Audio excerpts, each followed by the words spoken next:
Kisangani, la capitale provinciale de la Chopo, bénéficie des doubles statuts de troisième pôle économique du pays et de troisième ville universitaire de la République démocratique du Congo.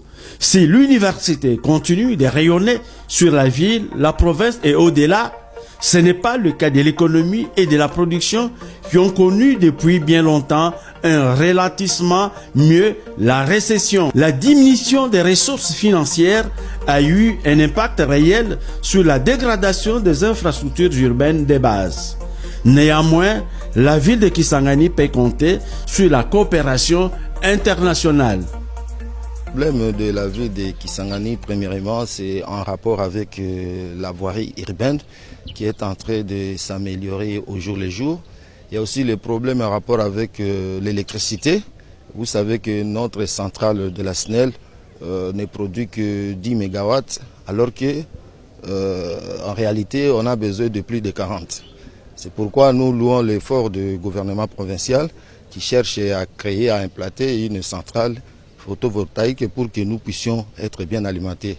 Et à ce moment-là, toutes les communes seront alimentées, contrairement à ce qui se passe aujourd'hui, où on doit délester certaines communes en faveur des autres. Kisangani est compté parmi les 9 villes qui sont ciblées par le programme du développement urbain financé par la Banque mondiale. Et présentement où nous parlons, nous sommes en train de vivre la modernisation de la route qui va au niveau des plateaux.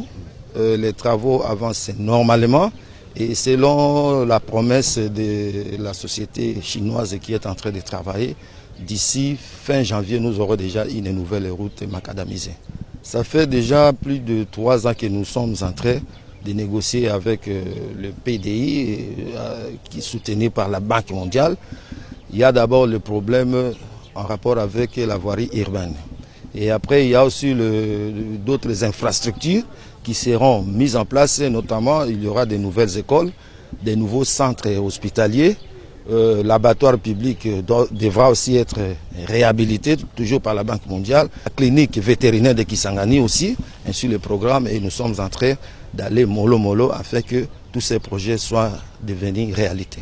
Kisangani doit sa renommée de ville universitaire grâce au déploiement d'un puissant réseau d'écoles primaires et secondaires. La révolution des mentalités en cours avec comme point de mire la gratuité de l'enseignement de base a produit ses premiers miracles. Des millions d'enfants congolais ont retrouvé le chemin de l'école d'où ils étaient exclus autrefois. La gratuité vraiment est effective, ça réussit. Si chez nous. Félicitons le chef de l'État dans cette initiative d'envoyer tous les enfants à l'école. Les enfants qui ont chômé beaucoup de temps se sont retrouvés maintenant sur les bancs de l'école. En tout cas, nous remercions beaucoup le chef de l'État de cette initiative. La population boyomaise est estimée à plus d'1 million d'habitants. Elle est répartie en 6 communes et un secteur annexe.